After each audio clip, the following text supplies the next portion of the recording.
On the jukebox. That's it. Well, there's no turning back now. That's the message to the country from Treasurer Josh Frydenberg this morning as New South Wales emerges from lockdown. And the Treasurer joins us now from isolation in Melbourne. Treasurer, just north of the border, it's a big day. It's certainly a big day, and it's a reward for millions of people in New South Wales getting the jab. And New South Wales' success will be Australia's success. And New South Wales is showing the rest of the country how to live with the virus, because we know the Delta genie is out of the bottle and we must learn to live with the virus safely. So there's no going back, absolutely. No more lockdowns, no matter what happens. Well, let's open up safely and let's not turn back, because the rest of the world is not turning back, and neither should we. I mean, the United Kingdom is very instructive, Karl. When you look there, they've got more than 30,000 new cases a day, but the rate of hospitalisation has actually fallen by 83% since the peak earlier in the year. And so the focus should not be on the number of cases. The focus should be on those hospitalisations. And the rate of them comes down as the vaccination rate goes up. And in the ACT, 95% of people have received their first jab. In New South Wales, it's 90%. In Victoria, it's 85%. So a record number of Australians are getting a jab, and that is our pathway and our ticket out of this crisis. Treasurer, you would have seen the pics this morning of, 12:01, people were there at the pub, they were getting their hair done, they were at Kmart. I mean, people are busting to get out, they're busting to spend money. How much of a boost is this going to deliver to the economy, and how long do you think before we sort of hit those that pre-Delta stage? Well, New South Wales is ready for lift-off, and it will reignite the national economy. I mean, New South Wales is the largest state as far as the national economy is concerned, representing about a third of the national economy. So with people being able to get about their normal lives, obviously in a COVID-safe way, you can go to the movies, you can go and get a meal, you can go to the gym, you can go for a swim, you can even have people over at home. This is a big step forward. And I've thought for some time now that with every day of lockdown, their effectiveness becomes diminished.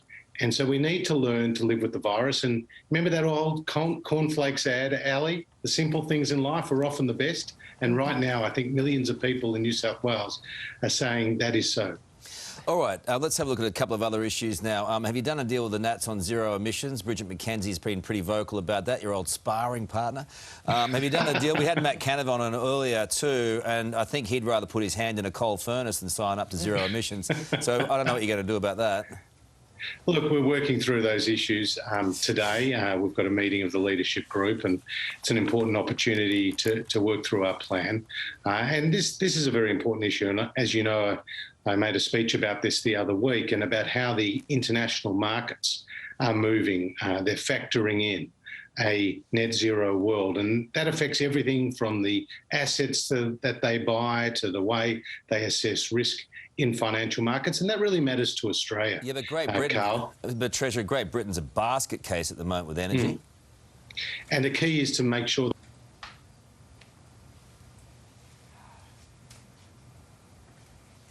It looks like we've lost the energy to the Treasurer in terms of that cross. So it'll be just see if we can click on the button there. Treasurer, are you there?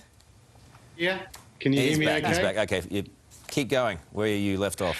Well, I was just saying how important gas is, Karl, to the transition, because it helps smooth out the energy grid, and obviously keeping a stable grid and lower affordable energy and a smaller carbon footprint are all the simultaneous goals that we're seeking to meet. So you see no dramas in getting this through, because Matt Canavan and a bunch of the Nationals, I mean, it's the last thing they want to do. Well, there's no formal decision as yet, but we're working through it methodically, and we're doing so in a constructive manner. We're working it through with the leadership group, and then we'll go to a broader group.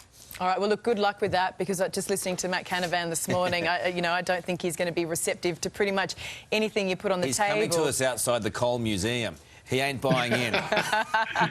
Let's send in a Well, message. as you know, there's more than 100 members of the coalition, so everyone's entitled to their view. Some are just more vocal than others. Hey, and just That's right. the changes to the childcare subsidy that you're bringing forward to March.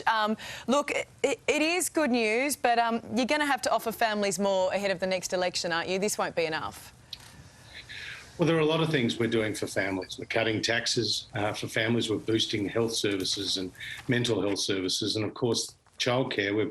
We announced $1.8 billion extra funding in the budget, Ali. And by bringing it forward, around 250,000 families will be better off. And they'll be better off by an average of $2,200. And so it's a very significant boost to those families as a result of what we're doing with the cap and with the increased subsidy, up to 95% subsidies for certain families. And what we've sought to do here with this reform is that if you've got 2 or more children in childcare, we're going to make those costs even lower for you as they currently are. And that's going to enable more households to have that choice, whether one parent or 2 is in the workforce. All right, Treasurer, thanks for joining us this morning. And as you said, our future is gas. And when you said that, Gas. So I'm immature. Bye-bye, Karl. Bye, Joshy. talk to you soon. See you, mate. Still ahead.